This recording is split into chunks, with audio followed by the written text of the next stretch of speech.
여러분 안녕하십니까, 진성호입니다. 윤석열 대통령의 탄핵 심판, 지금 헌법재판소는 내일 윤석열 대통령의 최종 변론을 듣습니다. 그리고 3월 중순쯤 선고를 내릴 것으로 보입니다. 자, 그런데 이런 헌법재판소의 재판 절차 과정은 공정한 걸까요?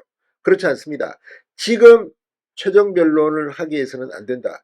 좀 더 변론 기일을 더 잡아서 사실관계를 확인해야 한다는 이야기가 나왔습니다. 무엇보다도 정치적 편향성이 심각한 헌법재판관들의 문제는 생각보다 심각한 것 같습니다.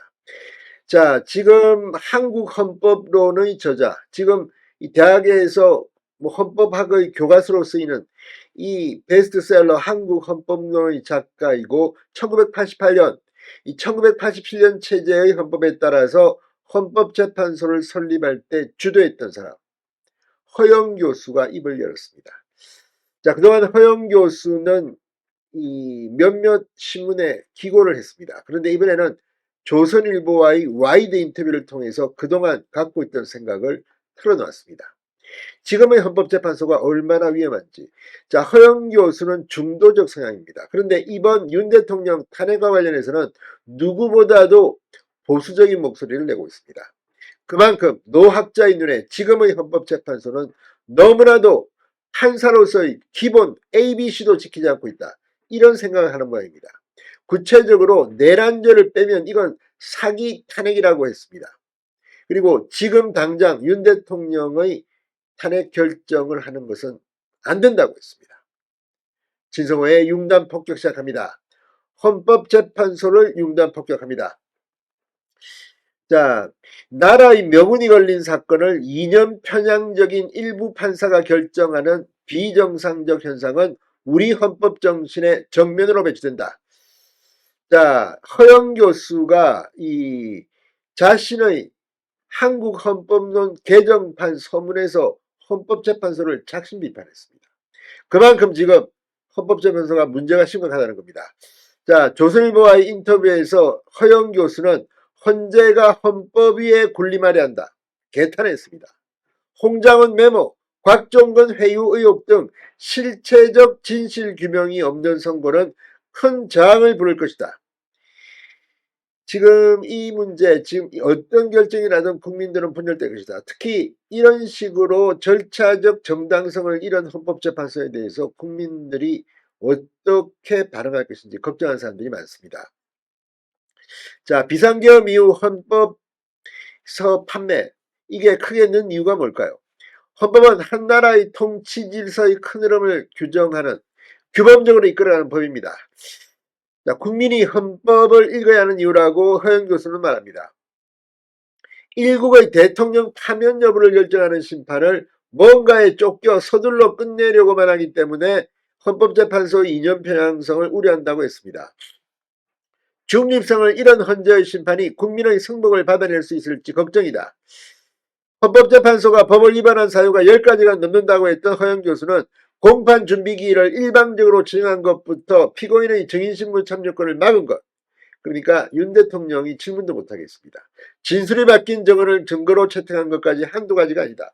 검찰 진술조서를 그냥 무조건 한다? 자, 탄핵소추의 핵심인 내란죄 철회 여부를 헌재가 수용한 것이 가장 심각한 위법이라고 했는데, 그 이유는 국회 측 김진환 변호사가 탄핵소추 사유에서 내란죄를 빼겠다고 신청하면서 그것이 재판부가 저희에게 권유하신 바라고 생각한다고 말했다. 이는 재판부가 탄핵 사유의 가장 핵심적인 내용을 빼라고 권유했다는 것 아닌가? 내란죄를 빼면 안철수 의원 말대로 사기 탄핵이다. 내란죄 없이 내란 행위를 어떻게 심판하냐? 굉장히 흥분했습니다. 이게 말이 되느냐는 겁니다. 자, 지금 탄핵 심판의 본질은 신속성이 아니다. 헌법이 추구하는 통치권의 기본 원리는 민주적 정당성, 절차적 정당성, 기본권, 기속성이다. 특히 국민이 선출한 대통령은 민주적 정당성이 가장 막강한데 그 파면 여부를 결정하는 재판에서 임명직 재판관 8명이 진실을 밝히려는 노력을 하지 않고 졸속으로 진행한 건 지탄받아야 마땅하다. 나라의 안위를 그렇게 걱정한다면서 왜 한덕수 권한대행의 탄핵 심판을 서둘러 진행하지 않았다. 헌법재판관들의 이중성을 비판했습니다. 한 총리 탄핵은 기각돼야 한다고 보시냐고 묻자 물론이다. 아무튼 지금 이 민주당 쪽에서 하는 말들 정말 기가 막힌 걸 다 일일이 하나씩 반박하고 있습니다. 자, 그러면서 헌재는 박근혜 대통령 탄핵 심판대 선례가 있다고 주장한 데 대해서는 박근혜 대통령 탄핵 심판은 2017년, 2020년에 형사소송법이 개정됐다. 개정안의 핵심은 수사기관에서 한 증인의 진술을 피고인이 법정에서 부인하면 이를 증거로 삼을 수 없다는 것이다.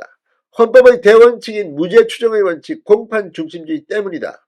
더구나 곽종근, 홍장원 등 진술에 의심이 가는 상황이 발생했다. 내란죄 여부를 좌우할 홍장원 메모의 진실, 곽종근 가스라이팅의 진실을 규명하는 대신 재판의 신속성을 위해 수사기록을 증거로 채택하는 것 어느 도단 아닌가 이렇게 말했습니다.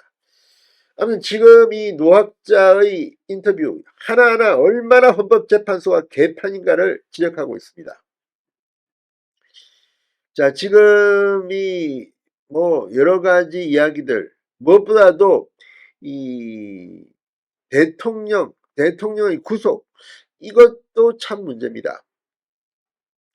자, 아무튼 지금 이 노학자가 말하는 이 말, 이 민주당의 내란 옹호 프레임에 걸릴 발언, 그 당은 위헌정당 해산 심판 청구를 당해도 이상하지 않다고 했습니다. 민주당은 정당도 아니라는 것 아닌가 싶기도 합니다. 무엇보다도 25일 대통령의 최종 변론기일이 잡혔습니다. 여기에 대해서 내란 탄핵의 기폭제로 작용한 홍장원 메모의 진실성이 입증되지 않은 상태에서 변론을 종결해서는 안 된다고 했습니다. 필적 감정과 함께 메모를 정수했다는 보좌관의 증인 채택, 곽종근을 회유했다는 의심을 받는 국회의원을 불러 대질신문하는 등 실체적 진실을 밝힌 후 평의에 들어가야 한다고 했습니다. 헌재 결정은 어느 쪽으로 전망하냐고 묻자 헌법재판은 합법성에 대한 합목적성을 판단한다. 재판 결과가 사회 안정을 촉진할 것인지 해칠 것인지도 함께 판단한다는 뜻이다. 여론은 그래서 중요한데 대통령 구속 후 급등한 지지율을 무시할 수 없을 것이라고 말했습니다. 자, 아무튼 지금 이진숙 탄핵 심판 때도 4대4로 갈라지는 것을 봤습니다. 이걸 보고 허영 교수는 개탄했다고 했습니다. 취임 이틀 된 위원장에게 중대한 탄핵 사유가 있을 리가 없는데 헌재에 대한 국민 신뢰도가 바닥을 쳤다고 했습니다. 이런 헌재가 내일 윤 대통령의 최종 변론을 듣습니다. 정말 국민들이 가만히 있어서는 안 될 것 같습니다. 진성호의 융단 폭격이었습니다. 여러분 감사합니다.